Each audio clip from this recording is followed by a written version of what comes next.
नमस्कार दोस्तों, जय माता दी। दोस्तों, आप सब कैसे हैं? माता रानी की कृपा दृष्टि बनी रहे, सब स्वस्थ रहे, सुखी रहे, संपन्न रहे। दोस्तों, 7 अक्टूबर से नवरात्रि शुरू होने वाला है। तो नवरात्रि में हम 9 दिन माता को तरह तरह से भोग लगाते हैं, तरह तरह से माँ की पूजा करते हैं ताकि माँ प्रसन्न हो और हमें आशीर्वाद दे, ढेरों आशीर्वाद दे। यहाँ तक कहते हैं कि इन 9 दिनों में माँ धरती पर आती है और अपने भक्तों की मन की मुरादें को पूरी करती है।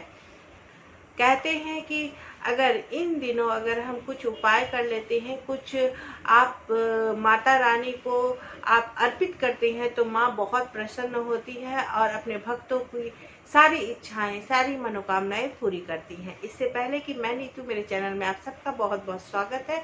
अगर आप मेरे चैनल में नए आए हैं तो मेरे चैनल को सब्सक्राइब करना ना भूलें, बेल आइकन का बटन जरूर प्रेस करें ताकि नई वीडियो आप तक पहुंच सके। दोस्तों, शक्ति का पर्व होता है नवरात्रि। धन के विशेष उपायों के लिए ज्योतिष के अनुसार अगर हम इन उपायों को करते हैं तो हमारे घर में धन, वैभव और घर की सारी समस्याएं दूर होती हैं। घर से सारे नकारात्मक शक्तियां चली जाती हैं। घर में खुशियां ही खुशियां आता है, ढेरों खुशियां आता है। तो क्यों ना हम नवरात्रि के शुभ दिन पे हम इन सब काम को कर ले।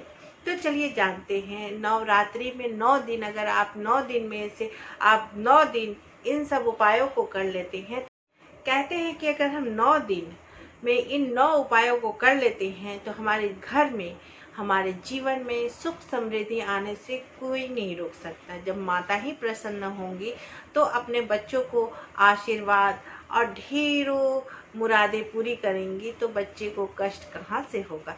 तो चलिए जान लेते हैं कि हमें 9 दिन में अगर हम इन उपायों को कर लेते हैं तो हम जीवन में हमारी सारी समस्याओं का समाधान हो जाएगा। तो चलिए पहले देख लेते हैं कि कौन कौन से उपाय हैं, जल्दी से बता देते हैं। सबसे पहले तो नवरात्रि के दिन, हर दिन अगर आप 9 दिन अगर हनुमान जी को पान का बीड़ा चढ़ाते हैं, चाहे आप मंदिर में जाकर चढ़ा लें, चाहे अपने घर में चढ़ाते हैं और अपने से बना करके चढ़ाएं, तो इससे भगवान खुश होते हैं, प्रसन्न होते हैं और आपकी समस्याओं का समाधान करते हैं, आपके कष्ट का निवारण करते हैं। अगर हम 9 दिन अखंड ज्योति नहीं जला पाते हैं, सब कोई अखंड ज्योति नहीं जलाते हैं, तो अगर आप नहीं जला पाते हैं तो सुबह और शाम माता को जोत जरूर जलाएं, माता के सामने जोत जरूर रखें। चाहे आप घी का जला लें, चाहे आप तेल का जला लें, लेकिन जब भी माता का जोत लगाएं तो उसमें 4 फूल वाली लौंग डाल करके माता को जोत दिखाएं। ऐसा करने से माता अति प्रसन्न होती, अपने भक्तों के जीवन में हमेशा रोशनी ही भरी रहती है। चलिए तीसरा उपाय जान लेते हैं। अगर आपके काम बहुत दिनों से अटके पड़े हुए हैं, आपके काम पूरे नहीं हो रहे, आपकी इच्छा पूरी नहीं हो रही है, तो आपको 5 तरह के मेवे लेना है और एक लाल रंग का चुनरी लेना है। उसमें आपको मेवे को डाल करके चुनरी को पोटली जैसा बना लेना है। अब माता के चरणों में प्रथम दिन से, यानी कि पहला दिन से ही आपको माता के चरणों में रख करके उसकी पूजा अर्चना करनी है। 9 दिन तक आपको करना है। उसके बाद आप इसे प्रसाद के रूप में सभी को बांटे। ऐसा करने से आपकी मन की इच्छाएं पूरी होगी, आपके काम जो अटके पड़े हैं वो भी आपके हो जाएंगे। आप इसे नवरात्र के समय कर लें। अगर आप देवी माँ के मंदिर जाते हैं तो देवी माँ को लाल रंग का पताका जरूर अर्पित करें।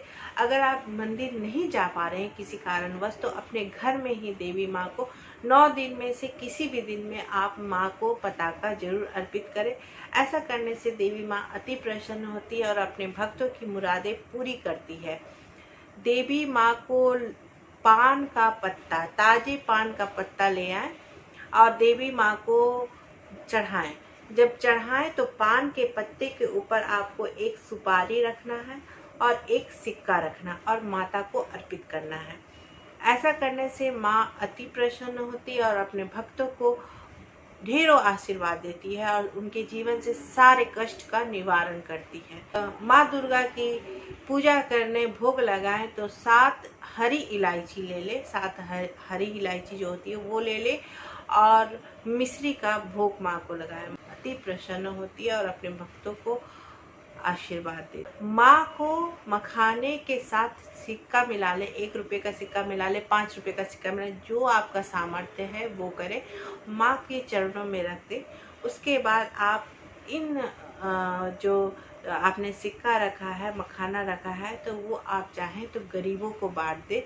ऐसा करने से माँ अति प्रसन्न होती है और अपने भक्तों को ढेरों आशीर्वाद देती है। कन्या पूजन कर रहे हैं तो उसमें आप दक्षिणा दें, पर्स में दक्षिणा रख कर दे और लाल चुनरी जरूर दें उन्हें। ऐसा करने से माता अति प्रसन्न होती है और अपने भक्तों के सारे कष्ट को दूर कर देती है। नवरात्रि में इन सब छोटे छोटे उपाय को अगर आप करते हैं तो घर में सुख शांति और घर से दरिद्रता दूर होती है।